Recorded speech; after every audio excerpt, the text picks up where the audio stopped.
Last week we encountered Jesus having come down from the mountain to stand on the level place with them, all of the people, all of his disciples, a great multitude of people who were following him, who had gathered to hear his teaching on the level place, or a plain, the place where no one is above or below anybody else, where we see each other eye to eye, where we are all just human beings, children of God, created equal in the eyes of our Creator.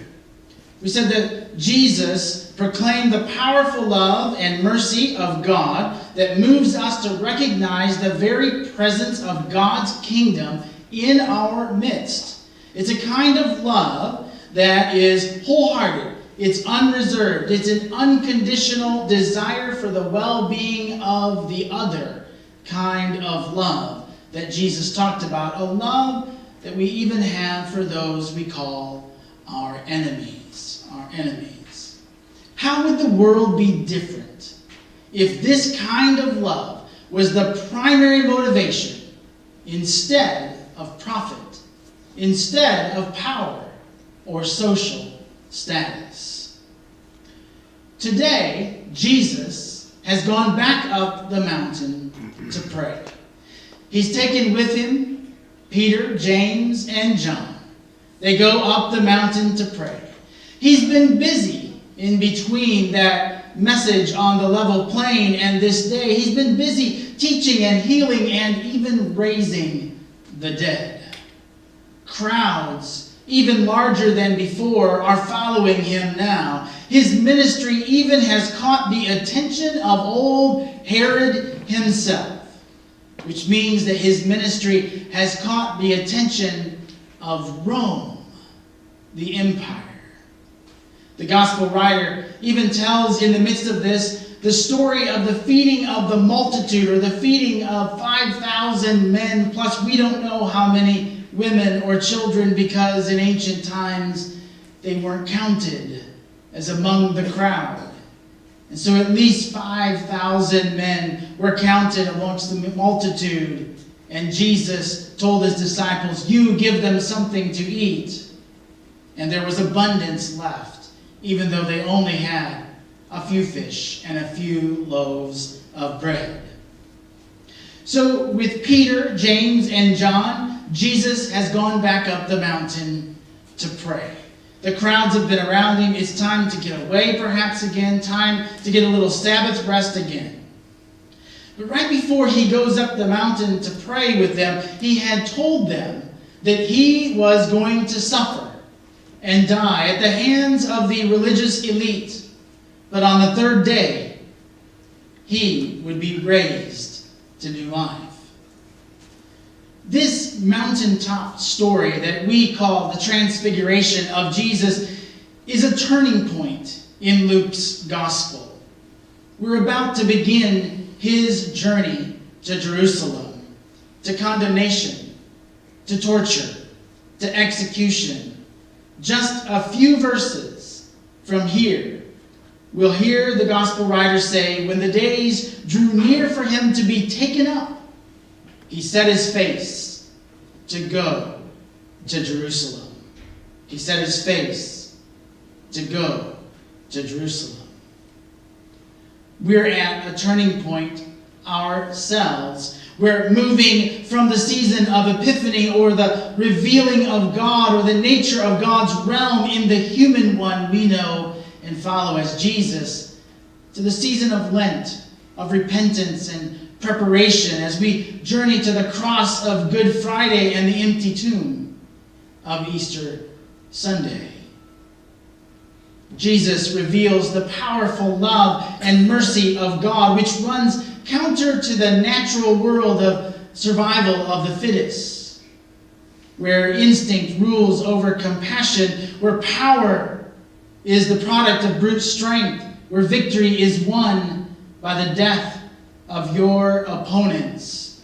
No, Jesus here reveals the true power of healing and forgiving and reconciling and life-giving love.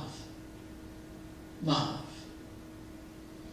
You see, everything that Jesus symbolizes runs against the powers and principalities of our world, against tyranny by might or excessive wealth, against exclusion by social status, race, or pedigree, against dehumanization of women, children, and the differently abled. The kingdom or realm of God that is revealed in Jesus was a threat to the status quo then and is to the status quo today. But Jesus has gone back up the mountain to pray with Peter and James and John. And there they have an encounter with Moses and Elijah. Archetypes in any story of ancient Israel, including the Gospels. Liberators for the people of God. Talking about his departure that was about to take place. The word there literally the same word for his exodus. For his exodus. Which then takes us back for a moment. Takes us back to that synagogue in Nazareth where Jesus began his earthly ministry. Where he proclaimed that God had anointed him to bring good news to the poor. To proclaim release to the captives and recovery of sight to the blind. To let the oppressed go free. To let the oppressed go free. To proclaim the year of the Lord's favor. Jesus, here at the transfiguration, all of the special effects, the glowing white lights and white raiments, signals the hearer, signals the reader that things are about to get real. Things are about to get real. The Jesus character in this story is the real Messiah, the promised deliverer, and we who want to follow should listen to him. We who want to follow should listen to him. Peter had previously confessed him as Messiah. He had asked his disciples, "Who do people say that I am?" And some said, maybe you're Elijah raised from the dead. And some said, John the Baptist come back from the dead.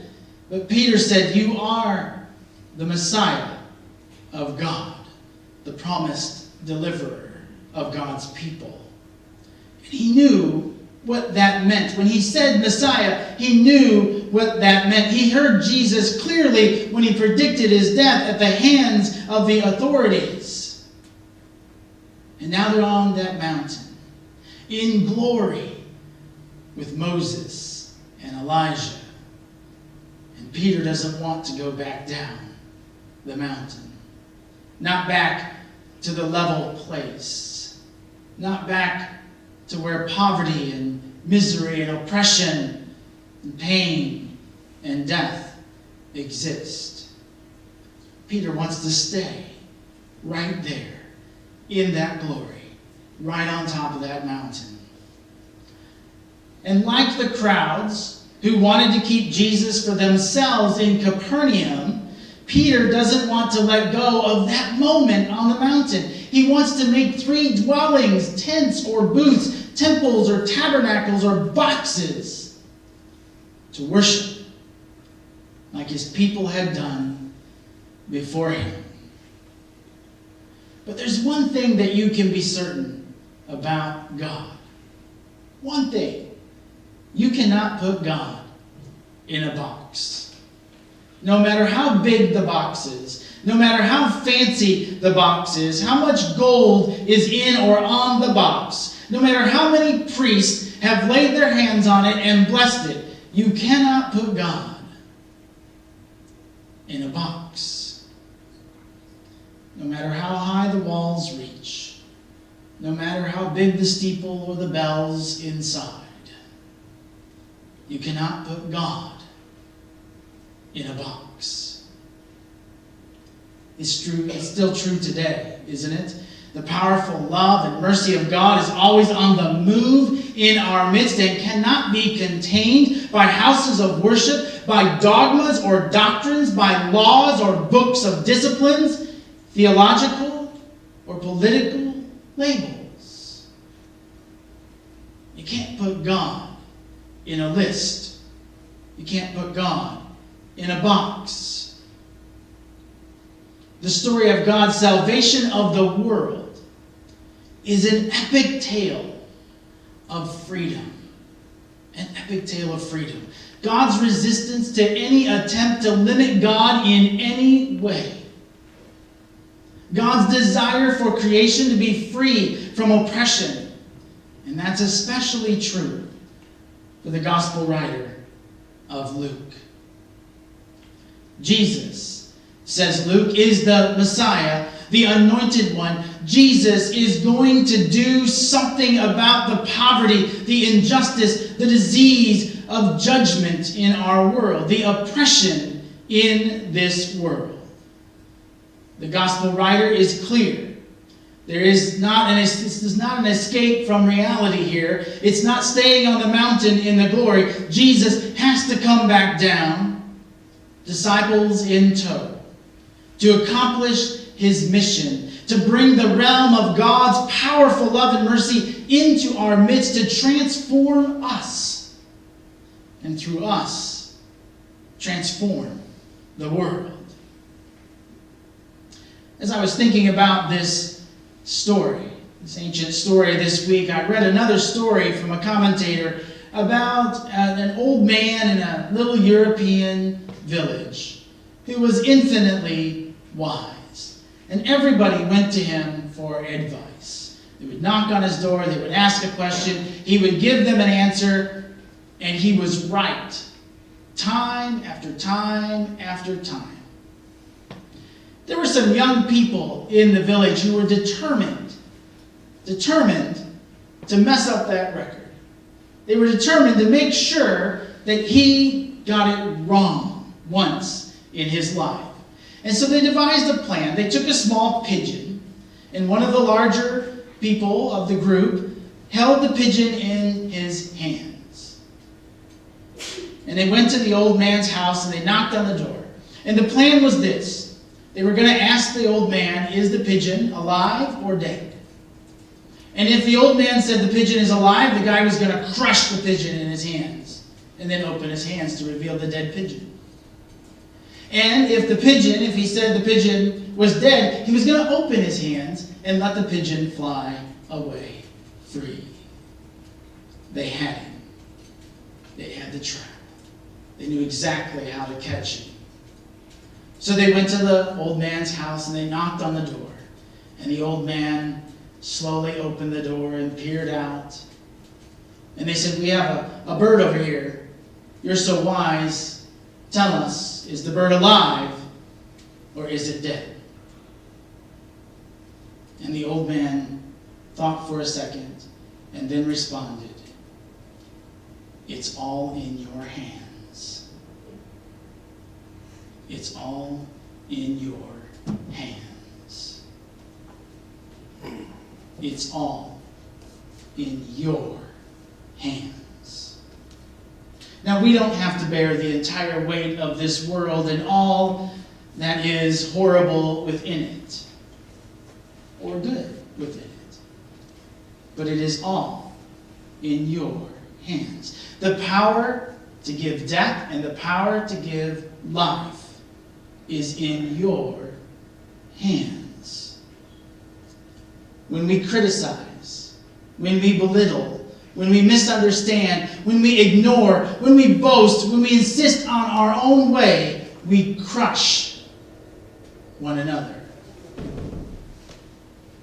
When we notice, when we affirm, when we thank, when we listen to, when we rejoice with, when we encourage and forgive others, we extend life to one another. It's all in our hands. Last week I said that our actions are not insignificant. We may feel like they're nothing more than a drop in the pond or a pebble hitting the surface of the pond. And I said that our simple acts of goodness and kindness and mercy are like that pebble hitting the pond that creates a wave that moves the entire pond. That moves the entire pond. A couple weeks ago, when I came to the church, I noticed this rock. This rock hiding down in the corner by the door of the church.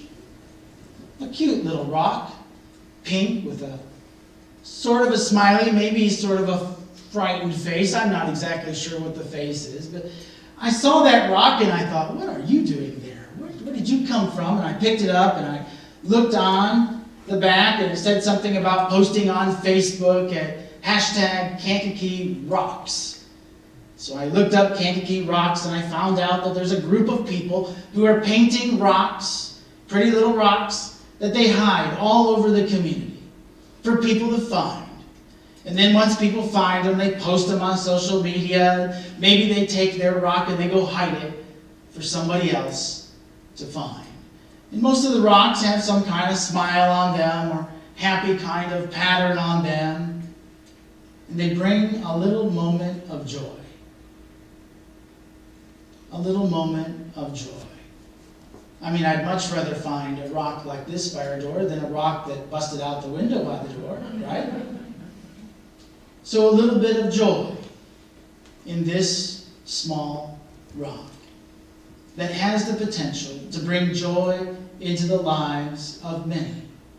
A little bit of joy in this small rock that has the ability to bring the power of God's love into our midst. How?